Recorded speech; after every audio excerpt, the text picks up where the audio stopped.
영상화란 마음의 그림을 그리는 과정이고 그림은 당신의 미래가 드러남에 있어 하나의 원형으로 작용하게 될 틀 혹은 꼴이다. 원형을 명확하고 아름답게 만들어라.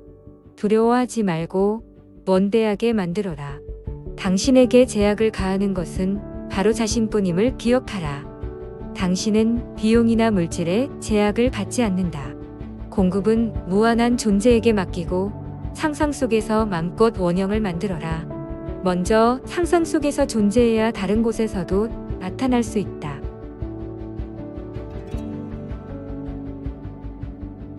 당신은 자신이 바라는 존재가 될 수 있다. 이것은 잘 알려진 또 하나의 심리학적 사실이지만 안타깝게도 이 영상을 보기만 해서는 바라는 어떤 결과도 이루어지지 않는다. 노력이 필요하다. 힘겨운 마음의 노동, 극소수의 사람만이 하려고 하는 그러한 노력이 첫 번째로 할 일은 이상화이다. 이것은 건축물을 쌓기 위한 밑그림과 같으므로 가장 중요한 과정이다. 튼튼하고 영구적이어야 한다. 만약 건축가가 30층짜리 건물을 지으려 한다면 먼저 도면에 선을 그어서 이를 표시할 것이다. 기술자가 다리를 놓을 때에는 먼저 다리를 구성할 수백만 개의 다른 부분들이 견뎌낼 힘의 강도부터 확인하는 법이다. 그들은 첫걸음을 내딛기 전에 마지막을 구상한다. 당신도 바라는 것을 마음속에서 그려야 한다. 당신은 씨앗을 심고 있지만 심기 전에 무엇을 추수할지 알아야 한다. 이것이 이상화이다. 확실치 않다면 분명해질 때까지 매일 같은 자리에 앉아서 그림을 떠올려라. 점차 떠오를 것이다. 그런 다음에 오는 과정이 영상화이다. 이때는 세부사항을 그려넣는 등 그림을 더욱더 완벽하게 해야 하는데 세부사항이 나타나기 시작하면서 그것을 현실화하는 데 필요한 수단과 방법도 나타날 것이다. 하나가 다른 하나로 이어질 것이다. 생각은 행동으로 이어지고 행동은 방법을 만들어내고 방법은 친구를 찾아내고 친구는 환경을 만들어내며 그리하여 마지막으로 물질화가 뒤따르게 한다. 우리 모두는 우주가 먼저 생각으로 존재한 뒤에 물질로 나타났다는 점을 이해한다. 그리고 우리가 우주의 위대한 건축가를 따라가려 한다면 우주가 분명한 현상을 취한 것과 똑같이 우리의 생각도 현상을 취해야 한다는 점을 알게 될 것이다.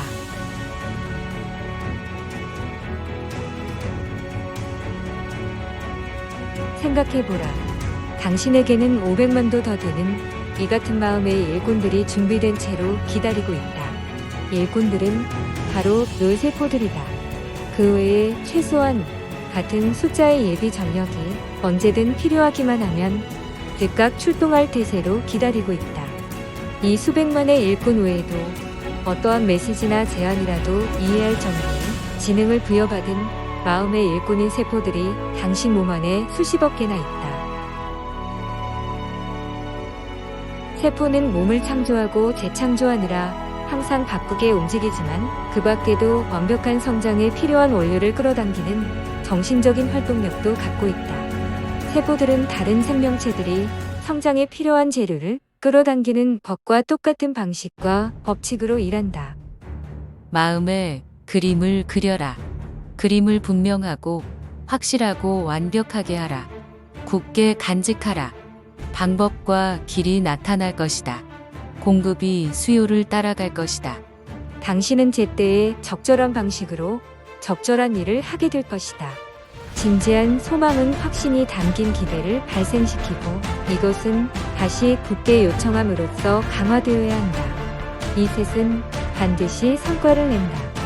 진지한 소망은 감정이고 확신이 담긴 기대는 생각이고 굳게 요청은 의지이므로 앞서 살펴보았듯이 감정이 생각에 생명력을 주고 의지가 생각을 흔들리지 않게 하여 성장의 법칙에 따라 마침내 생각이 현실화되기 때문이다.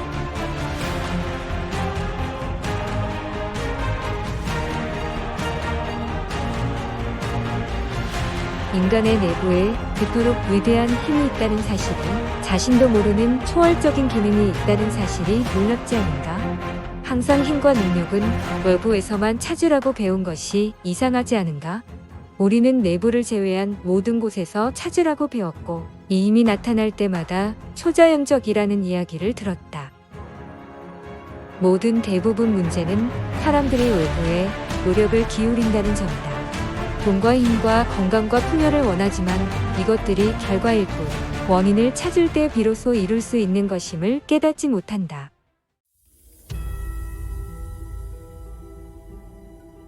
생각의 힘은 지식을 얻는 가장 강력한 방법이다.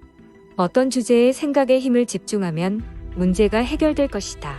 어떤 것도 인간의 이해력을 초월하지는 않는다.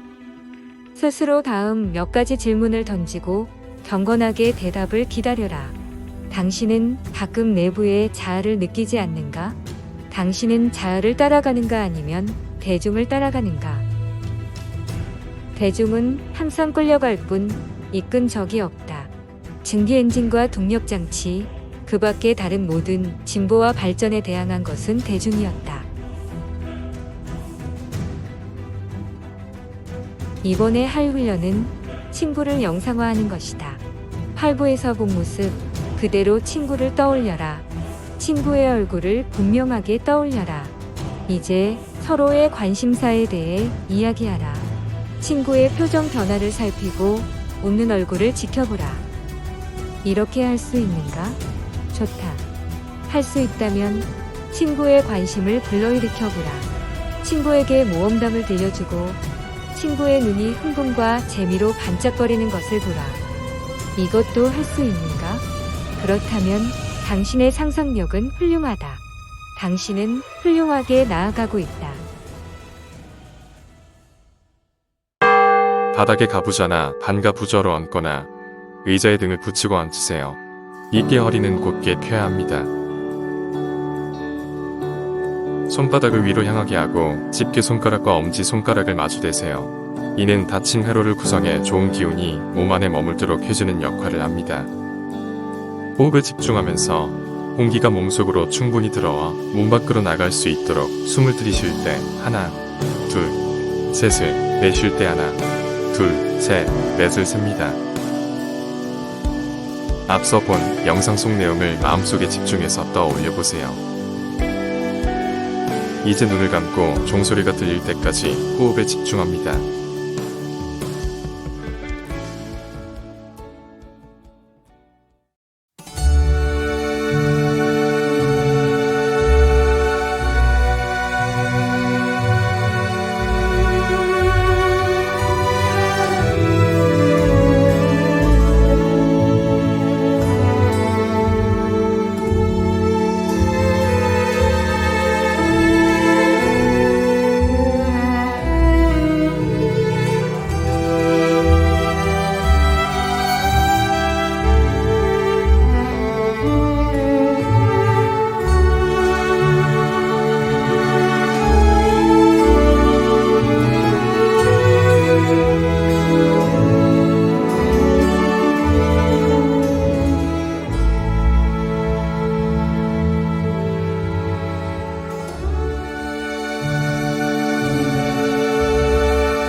시청해주셔서 감사합니다. Thank you for watching.